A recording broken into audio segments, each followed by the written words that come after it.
الرحیم نحمده ونصلی ونسلم علی رسولہ الکریم اما بعد۔ سیدنا ابراہیم علیہ السلام 65 برس کے ہو چکے تھے، اولاد نہیں تھی۔ اللہ پاک سے دعا شروع کی، رب ہب لی من الصالحین، اے اللہ نیک اولاد عطا فرمائے۔ دعا کرتے رہے اللہ پاک سے۔ 84 برس کی عمر میں اللہ پاک نے بیٹا عطا فرمایا۔ فرشتہ خوشخبری لے کر آیا۔ سیدنا ابراہیم علیہ السلام کی اہلیہ انہوں نے دروازے کی اوٹ سے سنا تو انہوں نے کہا کہ یہ اس عمر میں کیسے ہوگا؟ تو قرآن کریم میں ہے کہ جو اللہ تعالیٰ چاہتے ہیں وہ ہو جاتا ہے۔ اللہ کے لیے کچھ مشکل نہیں، اللہ کے لیے تو سب آسان ہی آسان ہے۔ 84 برس کی عمر میں سیدنا اسماعیل علیہ السلام سیدنا ابراہیم علیہ السلام کے گھر میں تشریف لائے۔ اللہ تعالیٰ کا حکم ہوا کہ اسے لے جاؤ اور فلاں جگہ چھوڑاؤ، اور رہنمائی کے لیے حضرت جبرائیل علیہ السلام آئے، انسانی شکل میں آئے، اونٹ پر سوار ہوئے، ان کے آگے آگے چلے اور فلسطین سے پیدل لے چلے اور پورا شام پار کرتے ہوئے موجودہ سعودی عرب میں مکہ کے مقام پر جہاں بیت اللہ ایک ٹیلہ تھا، یہاں لے آئے اور یہاں چھوڑا اور کہا کہ یہاں چھوڑ دیجیے۔ حضرت ابراہیم نے چاروں طرف دیکھا اور کچھ بھی نہیں تھا وہاں، اللہ کا حکم تھا، چھوڑ دیا۔ واپس چلے، سیدہ ہاجرہ 3 میل تک ساتھ چلی ہیں اور پوچھ رہی ہیں کہاں چھوڑ کے جا رہے ہو، کیسے چھوڑ کے جا رہے ہو، کس کے آسرے چھوڑ کے جا رہے ہو؟ ان کو کچھ بھی نہیں بتایا تھا۔ پھر اچانک ان کے ذہن میں آیا، انہوں نے کہا اللہ کا حکم ہے۔ تو حضرت ابراہیم نے سر ہلایا تو اس پر انہوں نے کہا کہ پھر اللہ مجھے ضائع نہیں کرے۔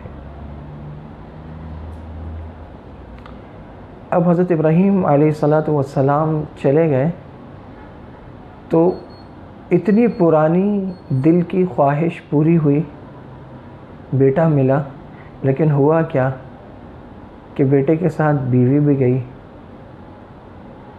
اور اتنی عمر ہے، زوجہ کی ضرورت ہوتی ہے دیکھ بھال کے لیے، غم گساری کے لیے، تنہائی کے وقت کو کاٹنے اور پاٹنے کے لیے۔ اللہ کے حکم پہ چھوڑ دیں۔ یہ ہے قربانی کا درس کہ قربانی کا مطلب ہے ہر چیز اللہ پر قربان۔ یہ جو ہم جانور ذبح کرتے ہیں یہ اس کی ایک رمز ہے، اس کا ایک ظاہر ہے۔ ہمیں جو سکھایا ہے پیارے نبی صلی اللہ علیہ وسلم نے، اپنے مال سے جانور لاؤ، اس کی خدمت کرو اور اسے اللہ کے راستے میں ذبح کرو، لیکن نیت یہ ہو کہ صرف یہ جانور میرا مال نہیں۔ قل ان صلاتی و نسکی و محیای و مماتی للہ رب العالمین، کہہ دیجئے کہ میری نماز، میری قربانی، میرا جینا، میرا مرنا سب اللہ کے لیے۔ جو کچھ میرے پاس ہے وہ میرے اللہ کا دیا ہوا ہے۔ اگر میں اللہ کے راستے میں اللہ کے حکم پر دے دوں تو میں اطاعت کر رہا ہوں، حکم کی تعمیل کر رہا ہوں، کوئی کارنامہ سر انجام نہیں دے رہا۔ لیکن اللہ کتنے کریم ہیں کہ وہ اس پر بھی اجر عطا فرماتے ہیں۔ حضرت ابراہیم واپس آئے، زوجہ محترمہ اور بیٹے کی یاد آتی تھی۔ امید تھی کہ ایک دن حکم آئے گا، ملاپ ہوگا، جب اللہ چاہیں گے۔ اور جب آپ کی عمر 90 برس سے تجاوز کر گئی، 91-92 برس عمر تھی، 90 پلس تھے آپ، تو اللہ پاک کا حکم آیا کہ جاؤ اور جا کے اپنے بیٹے کو ہمارے راستے میں قربان کر دو، ذبح کر دو۔ اب پھر آپ چلے ہیں فلسطین سے اور یہ اتنا لمبا راستہ، اور آپ کو معلوم ہے کہ میں کہاں جا رہا ہوں۔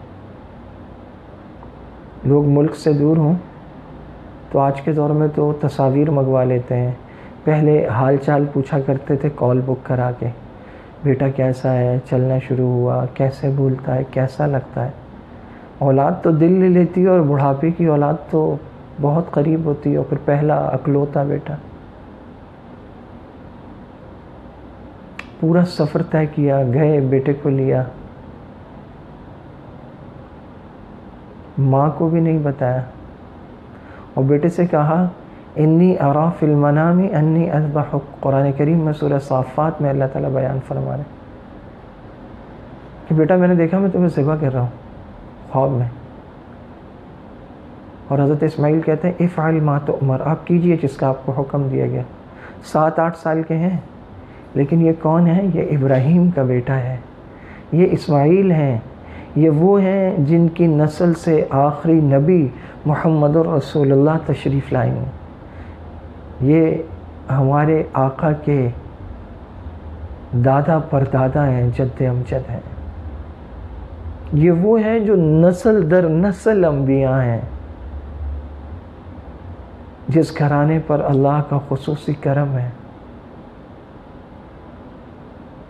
آپ کو جو حکم دیا گیا آپ کیجئے، آپ اللہ نے چاہا تو مجھے صبر کرنے والا پائیں گے۔ آج کہا جاتا ہے کہ عورت کو گھر میں رکھ دیا تو ترقی کیسے کریں گے؟ آدھی آبادی تو گھر میں قید کر دی۔ یہ آبادی گھر میں قید نہیں کی، اسے کائنات کے سب سے بڑے مقصد کے لیے رکھا ہے۔ اقبال نے اسی موقع پر تو تڑپ کے کہا تھا، یہ فیضان نظر تھا کہ کسی مکتب کی کرامت تھی، سکھائے کس نے اسماعیل کو آداب فرزندی۔ آپ وہ کیجئے جس کا آپ کو حکم دیا گیا۔ حضرت اسماعیل کو پتہ ہے کہ میرے والد نبی ہیں، اور نبی کا خواب بھی وہی ہوتا ہے، اور وہی واجب التعظیم واجب التعمیل ہوتی ہے۔ اور صرف اتنا ہی نہیں، ذہنی اور قلبی طور پر اتنے تیار ہیں کہ والد ذبح کرنے کی بات کر رہے ہیں، اور وہ کہہ رہے ہیں ستجدنی انشاءاللہ من الصابرین۔ یہ ہے قربانی کا درس۔ اولاد کو اپنی ذات کے لیے، اپنے بڑھاپے، اپنے مستقبل، دنیا اور مادیات اور پیسے اور نام و نمود، اس کے لیے تیار نہیں کرنا۔ اولاد کو تیار کرنا ہے آخرت کے لیے، اللہ کے لیے، اس کی تربیت اچھی کرنی ہے۔ تو یہ جو عورت تھی، یہاں تو نہ کوئی محلہ تھا، نہ قریہ، نہ بستی، نہ اسکول، نہ مدرسہ، نہ انسٹیٹیوٹ، نہ کالج، نہ کوئی اکیڈمی، نہ تعلیق، نہ استاذ، نہ مربی، نہ معلم، کوئی نہیں۔ یہ تربیت کس نے کی؟ جان لٹا دینے والا کس نے بنایا؟ والدہ نے بنایا۔ ماں کی گود اولاد کی پہلی تربیت کا ہے۔ اور پھر حضرت اسماعیل مشورہ دے رہے ہیں، ایسا لگتا ہے کہ اس پر حضرت ابراہیم سے زیادہ حضرت اسماعیل مستعد چوکس ہیں۔ وہ کہہ رہے ہیں یہ میرا کرتا لے لیجئے، یہ امی کو دے دیجئے گا، نشانی ہوگا۔ اپنی آنکھوں پہ پٹی باندھ لیں، میری آنکھوں پہ پٹی باندھ لیں، میرے ہاتھ پاؤں باندھ لیں۔ اور پھر حضرت ابراہیم نے لٹایا، الٹا لٹایا، کمر پر گھٹنا رکھا، گردن اٹھائی، بالوں سے پکڑ کے سر اٹھایا، چھری رکھی، اپنی آنکھوں پر بھی پٹی تھی، آسمان کی طرف دیکھا، آنکھوں پہ پٹی ہے لیکن ایسے آسمان کی طرف چہرہ کیا، اور نیچے یوں کر کے چھری چلا دی، گردن کٹی، خون بہا، خون محسوس کیا، لیکن ذبح کر دیا۔